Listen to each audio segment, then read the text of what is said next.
Chemistry ज्यादा hard लगता है, कठिन लगता है? केमिस्ट्री कठिन नहीं है, उसका बेसिक क्लियर करें, उसमें अपना इंटरेस्ट क्रिएट करें। हमारे साथ जुड़े रहें। अगर अच्छा लगे तो चैनल को सब्सक्राइब करें, पेज को फॉलो करें, लाइक करें, कमेंट करें। जो आपका क्वेश्चन है, जो प्रश्न है, उसको भी कमेंट में लिखें। हो सकता है कमेंट में आपको रिप्लाई दे दे, उस पर वीडियो भी बनाएंगे हम।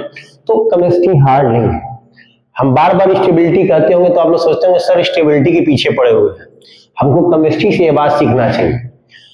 कंपाउंड और एटम जहां तक पॉसिबल है, जितना जो भी करता है, आप जितना बॉन्ड पढ़े हैं, चाहे ionic bond, covalent bond, coordinate bond, चाहे हाइड्रोजन बॉन्ड पढ़ रहे हैं आप, चाहे आप रिजोनेंस पढ़ रहे हैं, हाइब्रिडाइजेशन पढ़ रहे हैं, जो भी डीबीटी पढ़ रहे हैं, एमओटी पढ़ेंगे, जो भी चीजें वेस्पर थ्योरी पढ़े हैं, सारे का आप कंक्लूजन निकालेंगे, परिणाम निकालेंगे ना, तो यही होगा, यही मिलेगा आपको कि मॉलिक्यूल को, एटम को सिर्फ और सिर्फ स्टेबिलिटी चाहिए, और सारा प्रयास स्टेबिलिटी के लिए हो रहा है। आप कह रहे सर स्टेबल तो हो गया, कंपाउंड तो बना लिया है, तो स्टेबल ही हुआ है।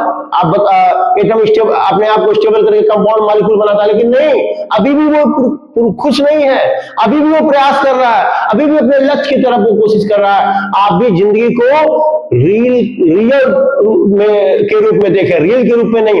रियल जब से आया है तब से आप बच्चों का भी पेशेंस कम हो गया है, तो पेशेंस रखें, धैर्य रखें, केमिस्ट्री आपको बहुत अच्छे से समझ में आएगी। आज हम रिजोनेंस एक टॉपिक लेके आए हैं कि कई फोटो हो, उसमें से कोई एक सेलेक्ट हो, किसी का कई फोटो हो, उसमें से कोई एक सेलेक्ट हो। ऐसे ही more than one Lewis structure can be drawn from a molecule, जब किसी मॉलिक्यूल का एक से अधिक लुईस स्ट्रक्चर बन सकता हो और उसमें से कोई भी स्ट्रक्चर उसका सही ना हो, बल्कि उसके बीच का इंटरमीडिएट सही हो, बीच का सही हो, उसे हम, उसी घटना को हम रिजोनेंस कहते हैं। जैसे इस बेंजीन रिंग आप देख रहे होंगे, आप देखिए इलेक्ट्रॉन ये कहां पे है डबल बॉन्ड, और यहां पे बस आप इलेक्ट्रॉनों का शिफ्टिंग किए हैं, लेकिन ना तो अब दो स्ट्रक्चर बन रहा है बेंजीन का, लेकिन इसकी प्रॉपर्टी के बारे में डिटेल ना तो आप फर्स्ट स्ट्रक्चर से जान पाएंगे और ना तो सेकंड के, बल्कि दोनों के इंटरमीडिएट स्ट्रक्चर से आप इसकी प्रॉपर्टी ज्यादा अच्छे से जान पाएंगे। ये रिजोनेंस, इसे रिजोनेंस से ही होता है। रिजोनेंस मॉलिक्यूल को ज्यादा स्टेबल बनाता है। बेंजीन का आप स्ट्रक्चर देखे ही हैं, एग्जांपल देखे ही।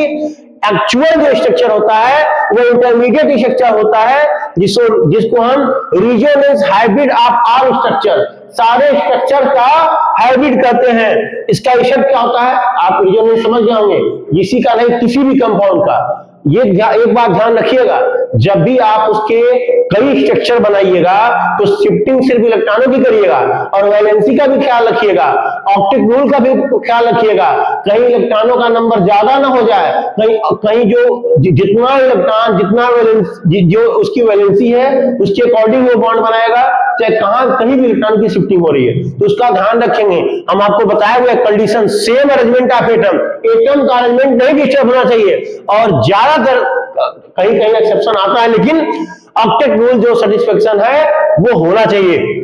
और लक्ष्य क्या होता है, स्टेबल मॉलिक्यूल को स्टेबल बनाना है, less reactive, less energy.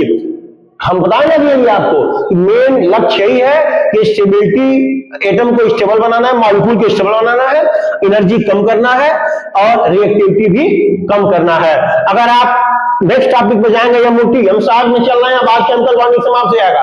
Chemical bonding से रिलेटेड टॉपिक, अब आपको आगे जो केमिकल बॉन्डिंग का जो टर्म है ना, वो बार बार हर लेसन में आता है क्लास 12 में, तो कोई प्रॉब्लम ना आए इसलिए हम आपको एमओटी बता रहे हैं। एमओटी है एटॉमिक ऑर्बिटल मिलकर जब नया मॉलिक्यूलर ऑर्बिटल बनाते हैं। यहाँ ऑर्बिटल, एटॉमिक ऑर्बिटल जो है मिलकर नया मॉलिक्यूलर ऑर्बिटल बना रहे हैं। एटॉमिक ऑर्बिटल मिलकर क्या बना रहा है, मॉलिक्यूलर ऑर्बिटल बना रहे हैं। उसी को हम एमओटी में, मतलब हम संक्षिप्त में आपको समझा रहे हैं। एक बॉन्डिंग होता है, एक एंटी बॉन्डिंग होता है। बॉन्डिंग मतलब लो एनर्जी, एंटी बॉन्डिंग मतलब हाई एनर्जी। और इसमें जो इलेक्ट्रॉनों की फीलिंग होती है अबाउ, हुन्स और पाउली के रूल के अकॉर्डिंग होती है। और अब नेक्स्ट टॉपिक है bond order. Bond order equal to होता है Nb - Na। Na मतलब नॉन बॉन्डिंग इलेक्ट्रॉन और Na मतलब anti bonding electron. Non bonding anti bonding आप समझ रहे हैं। और बीओ जितना छोटा आएगा, बॉन्डिंग ऑर्डर जितना कम आएगा, उतना ही ज्यादा एटम की स्टेबिलिटी होगी। तो आप समझ रहे हैं ना। अब आप केमिकल बॉन्डिंग समाप्त हुआ, अब हम जीओसी पे चलेंगे। Thank you.